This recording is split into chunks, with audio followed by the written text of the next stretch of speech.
Welcome to Gibeon Church. Di sini bukan tempat untuk orang sempurna, tapi tempat di mana kita disempurnakan oleh kuasa Injil dan kasih karunia Tuhan kita Yesus Kristus.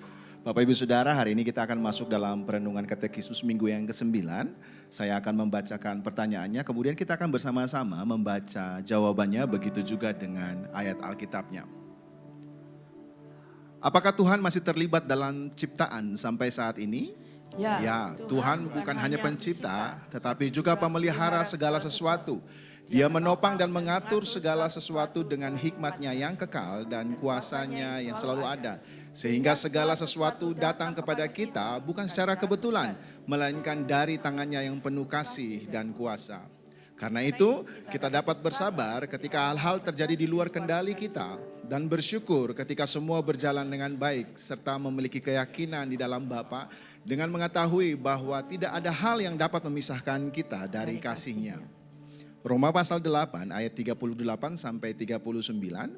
Sebab aku yakin bahwa baik maut maupun hidup, baik malaikat-malaikat maupun pemerintah-pemerintah, baik yang ada sekarang maupun yang akan datang, atau kuasa-kuasa, baik yang di atas maupun yang di bawah, atau sesuatu makhluk lain, tidak akan dapat memisahkan kita dari kasih Allah yang ada dalam Kristus Yesus Tuhan kita.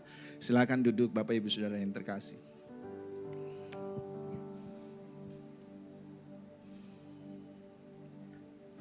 Saudara, ketika kita melihat perkembangan dunia saat ini, setiap hari kita menemukan berita tentang kisah tragis manusia yang dikarenakan oleh krisis ekonomi, konflik antar negara, ketegangan politik, dan berbagai isu yang membuat hati ini menjadi gelisah.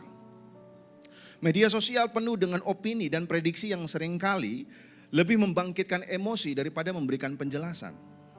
Tanpa sadar, kita bisa lebih cepat percaya pada berita yang menakutkan daripada percaya kepada janji Tuhan yang memelihara. Ketika kita membaca kabar buruk, hati langsung cemas, seolah-olah dunia benar-benar tidak terkendali. Inilah pola zaman ini Bapak Ibu Saudara yang terkasih. Emosi terasa lebih kuat daripada kebenaran, dan ketakutan terasa lebih nyata daripada iman. Akhirnya muncul dalam hati kita pertanyaan, apakah Tuhan masih benar-benar terlibat sampai hari ini? Atau dunia ini hanya berjalan dengan sendirinya? Kita mungkin mengakui Tuhan sebagai pencipta, tetapi secara praktis hidup seolah-olah segala sesuatu itu bergantung pada strategi, jaringan, dan kemampuan diri kita sendiri. Saudara, Alkitab memberikan pengertian yang berbeda kepada kita. Tuhan bukan hanya pencipta di masa yang lampau, tetapi Dia juga adalah pemelihara di masa kini. Dia menopang dan mengatur detail hidup kita. Segala sesuatu berdasarkan hikmat-Nya yang kekal dan kuasa-Nya yang tidak terbatas. Tidak ada satupun detail hidup kita yang berada di luar dari tangan-Nya. Apa yang kita sebut kebetulan, sesungguhnya tidak pernah lepas dari providensianya. Bahkan dalam situasi yang tampak kacau, Allah tidak pernah kehilangan kendali. R.C. Sproul pernah berkata begini, tidak ada satu partikel pun di alam semesta yang bergerak di luar dari kendali Tuhan. Rasul Paulus dalam ayat yang kita baca tadi di atas menekankan bahwa baik maut maupun hidup, yang sekarang maupun yang akan datang, tidak dapat memisahkan kita dari kasih Allah yang ada di dalam Kristus Yesus. Pernyataan ini bukan sekedar penghiburan emosional. Ini adalah deklarasi kedaulatan Allah kepada kita. Jika tidak ada yang dapat memisahkan kita dari kasih-Nya, itu berarti tidak ada yang berada di luar dari pemerintahan-Nya. Jadi, apakah Tuhan masih terlibat dalam ciptaan sampai saat ini? Tentu saja jawabannya ya. Ia bukan hanya arsitek kosmos, Dia juga gembala atas sejarah. Dunia tidak berjalan dengan liar. Hidup kita bukan hasil kebetulan. Setiap musim, baik suka maupun duka, datang atas izin Bapa yang penuh kasih dan kuasa. Ketika dunia berkata masa depan ditentukan oleh persepsi manusia, justru Injil menegaskan bahwa sejarah ditentukan oleh Allah yang berdaulat. Dan karena Kristus telah mengikat kita di dalam kasih-Nya, providensia itu bukan lagi ancaman, tapi merupakan penghiburan bagi kita untuk melihat masa depan kita dengan penuh harapan.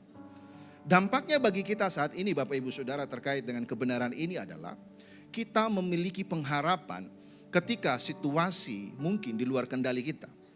Jika Allah memelihara segala sesuatu, maka keterbatasan kita itu bukan kegagalannya. Pengharapan kita lahir dari keyakinan bahwa Allah terus bekerja sekalipun kita belum melihat hasilnya. Kemudian kita bisa bersyukur ketika segala sesuatu dapat berjalan dengan baik. Keberhasilan bukan sekedar buah dari kerja keras, tetapi anugerah atas pemeliharaan Allah dalam kehidupan kita. Rasa syukur kita menjaga kita dari kesombongan dan menempatkan kita untuk tetap rendah hati di hadapan Tuhan.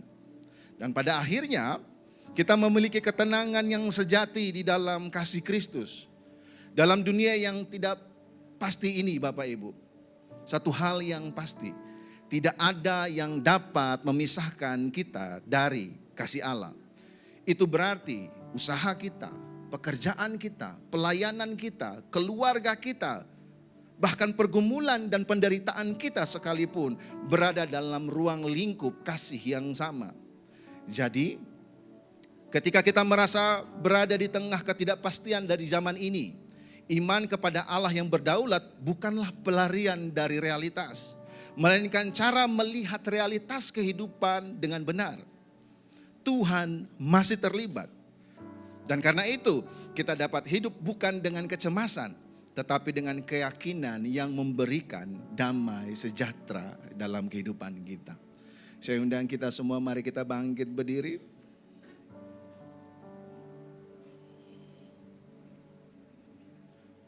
Saudara, ketika kita tahu bahwa Allah yang kita sembah adalah Allah yang berdaulat dan bekerja sampai hari ini, mari kita bertanya kepada hati kita masing-masing. Apakah di tengah ketidakpastian ini, hati kita dibentuk oleh ketakutan atau opini, atau oleh keyakinan bahwa Tuhan memegang hidup kita di dalam kasih-Nya? Saya ajak kita semua, mari kita masuk di dalam doa pertobatan.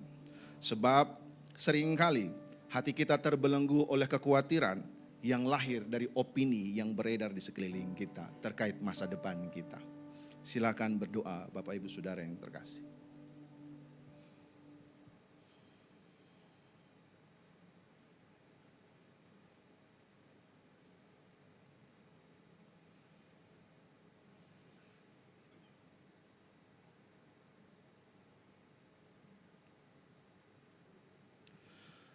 Bapa yang baik, kami bersyukur untuk setiap kebaikan Tuhan dalam hidup kami.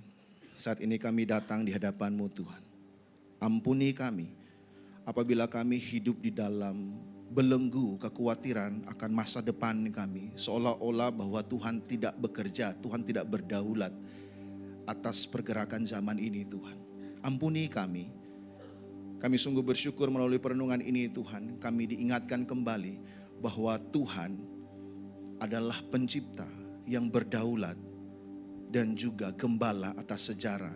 Untuk itu Tuhan, pimpin kami untuk dapat melihat masa lalu kami, hari ini dan masa depan kami di dalam pemeliharaan tangan Tuhan yang hidup. Terima kasih Tuhan, di dalam nama Bapa, Putra dan Roh Kudus, di dalam nama Tuhan Yesus. Amin.